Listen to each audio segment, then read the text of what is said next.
It was supposed to be just another ordinary day with no big surprises after years of living alone. At 62, I lived alone in a spacious house, always wearing clothes that made me feel very comfortable. My children already had their own lives, and I had got used to living without surprises. But that Wednesday, everything changed. The kitchen sink started leaking, and without thinking too much, I called a plumber. I imagined that a gray-haired man would arrive, someone who would do the job and leave without a trace. But when I opened the door, I saw Arthur. Tall, strong, his skin golden from the sun. He smiled shyly, but there was something in his gaze that took my breath away. For an instant, I forgot my age, my routine, everything. My heart raced as if I were 20 again. I remained motionless, unable to hide the impact his presence had on me. He entered with firm steps, without realizing that he had just messed up not only my kitchen, but also my peace. As he bent down to examine the pipe, my eyes betrayed my reason. I knew it was crazy, but at that moment, I felt something awaken inside me. Arthur was concentrating, the muscles in his arms tightening with every movement. I should have just waited, looked away, but my eyes insisted on following every detail. The way he frowned as he tightened a piece, how his breathing became heavier as he struggled. Suddenly, he looked up and caught me watching. My lips parted in an involuntary reflex. I don't know if it was all in my head, but I swear I saw a different glint in his eyes. Something forbidden, furious, intense. My body reacted before my mind, and a shiver ran through my skin. He finished the job and stood up. I took the money to pay, but when our hands touched, an invisible shock went through me. A second too long, a heavy silence. Arthur swallowed and looked away, but I saw his fingers tremble slightly before he let go of mine. He left soon after, but the house looked different. It was no longer just an empty space. It was a place where something dangerous had just been born. The night before had been a long one. I tossed and turned in bed, but sleep wouldn't come. The silence of the house, once so comfortable, now seemed heavy, suffocating. I closed my eyes, and all I could see was Arthur, kneeling by the sink, his hands firm, his gaze lingering on mine for a second longer. My body still remembered the quick, unexpected touch when I handed over the payment. Why did it affect me so much? I couldn't explain it.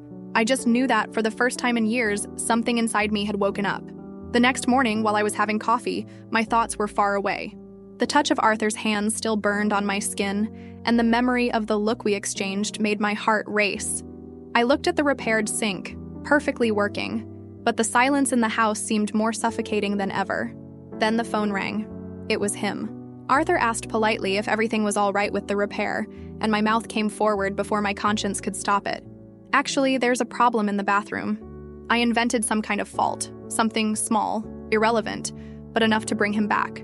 On the other end of the line, he hesitated for a second before answering. I can come by later. My chest tightened in a mixture of anxiety and elation. As soon as I hung up, I looked in the mirror. My eyes had a sparkle I hadn't seen for years. I knew I was playing with something dangerous, but at that moment, the desire to relive that feeling was greater than any reason. Time seemed to have slowed down since we last exchanged glances. I spent the whole day restless, arranging things around the house for no reason, just waiting. When Arthur finally arrived, my heart raced. He came in with a discreet smile, carrying his toolbox, but avoided looking at me for long. I could sense his discomfort, the tension in the air, and I knew that he felt the same as me. He headed for the bathroom, and I stayed close by, watching his movements. The space seemed smaller than it really was, as if we were confined in a bubble where every breath was audible. His woody scent filled the room, and every time he moved, I felt a strange warmth spread through my body. I tried to break the silence with a casual question, something silly about work, but when he finally looked at me, I felt a shiver run down my spine. His gaze was intense, almost devouring. He was no longer the shy boy from his first visit. He was a man fighting something that was already beyond our control. The air seemed heavy inside that small bathroom. The sound of water dripping from the badly repaired tap filled the tense silence between us. I could feel the warmth of Arthur's body so close to mine, the woody smell mixed with the light sweat of his work. He avoided facing me directly, but his movements were slower, almost too careful, as if he was trying to contain something inside him. I took a deep breath and without much thought broke the silence. My voice came out low but firm. Yesterday, I felt something different. Arthur froze for a moment, his hand gripping the screwdriver tighter. He didn't answer straight away, just lowered his eyes to me. His gaze consumed me and said everything that his words could not. A repressed desire, an internal struggle. His breathing quickened slightly, and at that moment, I understood that we were on the verge of crossing a boundary that could not be undone. And it was there, in that tight space, in that instant of pure emotion, that everything happened. Something we couldn't erase, something that would change everything from then on. The bathroom seemed smaller, the air heavier. Afterwards, Arthur remained motionless, the muscles in his arms tense, his breathing irregular. He ran his hand over his face, thoughtful, as if trying to find a way back. But it was too late. That was an accident, he murmured, his voice low, almost a whisper. Our eyes met, and in that moment, I saw everything he was trying to hide. The conflict, the guilt. He was fighting what he felt, but his body was betraying him. Are you sure? I asked, my voice coming out softer than I had intended. Arthur closed his eyes for a second, as if to remember what had just happened. When he looked at me again, he couldn't say anything else. Because we both knew the truth. This was never an accident. It was bound to happen. After that day in the bathroom, nothing was ever the same. What happened between us was imprinted on my body and mind, like a burning secret that I couldn't share with anyone. The weight of guilt was mixed with the insatiable desire that grew more and more. I knew I had to avoid Arthur, but it only took one day for me to realize that this would be impossible. Arthur started coming over more often, but we didn't talk about what had happened. At first, he still maintained a certain formality, announcing himself with a "I've just come to see if everything's all right," or "I stopped by and thought I'd ask about the sink." But I knew that wasn't all. He never took long to leave, but he stayed long enough for the tension to build up again, for our gazes to meet and say everything our mouths refused to admit. It was a dangerous, silent game where we pretended everything was professional.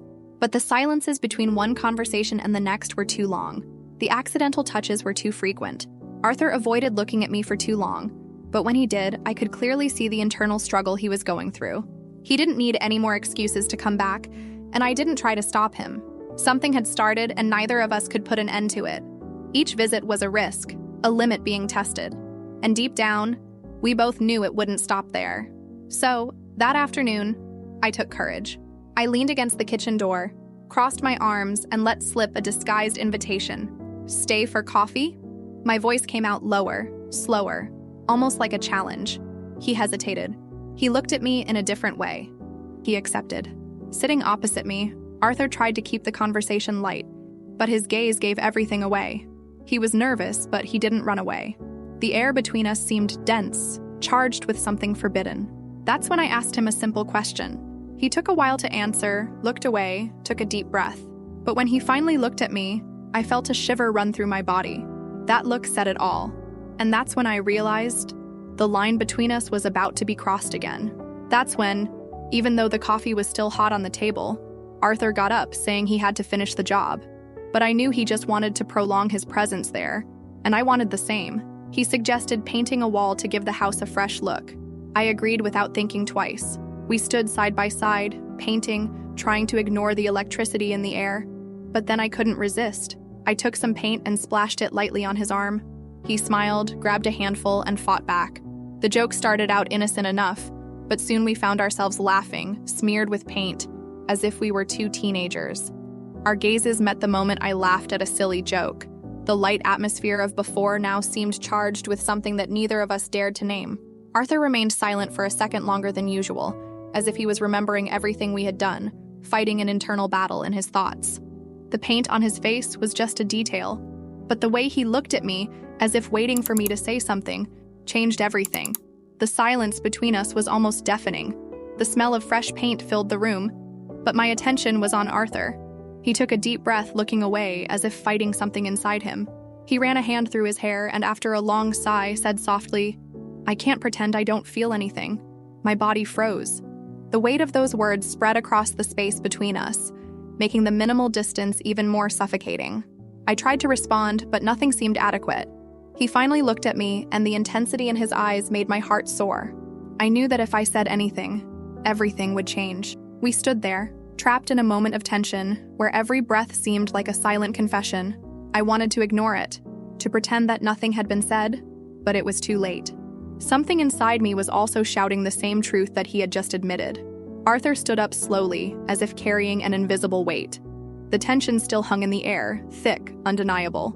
He put his hands on his knees, took a deep breath, and avoided looking directly at me. "I think I've done all I need to around here," he muttered. For a second, I expected him to give up, to take a step back, but he didn't. His departure was a choice. His departure was a choice, or perhaps a cry for help. He opened the door, hesitated, but before I could say anything, he left, leaving only the echo of his absence.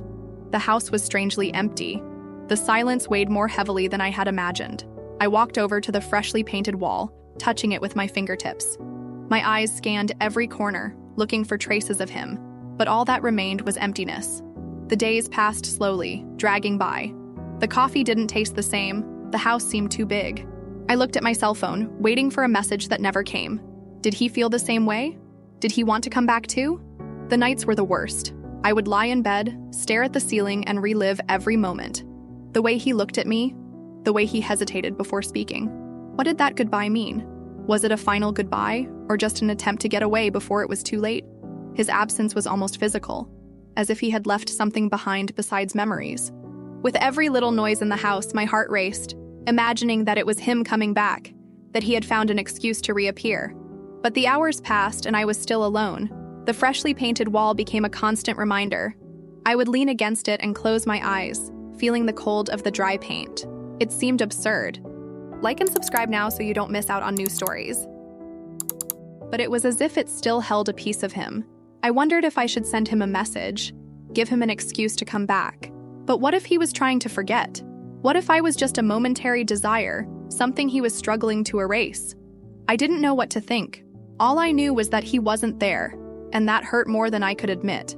The days passed slowly, dragging by. The coffee didn't taste the same. The house seemed too big. I looked at my cell phone, waiting for a message that never came. Did he feel the same way? Did he want to come back too? The emptiness grew by the day, and I didn't know whether I was waiting for him to come back or trying to convince myself that it was for the best. Then, one Friday afternoon, while I was preparing a coffee, the sound of the doorbell brought me out of my thoughts. My heart raced before I even saw who it was. I walked to the door, and as I opened it, there he was. Arthur. His eyes were charged with something I couldn't decipher, but his whole body seemed tense. He didn't say anything straight away. He just looked at me, as if trying to gather the courage to say what he really felt. After a moment, his voice came out firm but shaky. I've tried to stay away, but I can't. Something pulls me here to you. The air became heavier. I could feel the heat spreading through my body, mixed with an irrational fear. I knew what was about to happen, and I knew that, after that, there would be no turning back. Arthur stepped forward, breaking the small distance that still existed between us. I looked at him, searching for an answer, a justification for all this. But all I found was the truth. I know there are 1,000 reasons why this shouldn't happen, he whispered, his voice heavy with emotion. But I don't want to pretend I don't feel it. The silence was overwhelming. This is crazy, I muttered, my breathing ragged. We both know that. He nodded slowly. Maybe it is. But what if it's something worthwhile? His eyes searched mine, full of uncertainty and desire. My heart was pounding, as if pushing me towards an answer I already knew. I closed my eyes for a moment, trying to think of what to say. When I opened them, Arthur was still there, waiting. And then, with no more running away, I finally confessed. I don't know how to ignore it either. As soon as the words were out, something changed between us. There was no longer any need to disguise, to run away, or to find excuses for the inevitable. Arthur entered, but without haste, as if he feared that any sudden movement could break that fragile and intense moment. We talked for hours, without haste, without masks. For the first time in years, I felt alive. We talked about everything, fears, desires, uncertainties. He told me about his dreams, his life that was still unfolding, and I shared parts of myself that had long been kept under wraps. But the more we opened up, the more reality came crashing down on us. Arthur was young and had a world of possibilities ahead of him. I, on the other hand, had already experienced so many things, made choices, followed paths from which I could no longer return. Would it be right for him to enter a story that perhaps couldn't give him everything he deserved? And for me, would it be right to give myself over to something that could fall apart as quickly as it started? I don't know what to do, I confessed, looking at him. I want this. I want you. But I'm also scared, Arthur sighed, looking directly into my eyes. I don't want to pressure you, but I can't pretend that I don't want more moments like this. His eyes were full of feeling, and it was impossible to ignore the sincerity and the silence overtook us. Outside, it was already dark and everything seemed suspended in time. I was between two paths, one that offered me stability and security, the other that brought me life and intensity. What should I do? And now I leave that question to you. If you were in my shoes, would you risk everything for an uncontrollable feeling? Or would you follow logic and forget? Would you give in to desire or choose the safe path? I want to know your opinions in the comments. Don't let this opportunity pass you by. On the left, I've separated an exclusive video for you. On the right, I've left a playlist with videos you like. Click on the screen now and choose.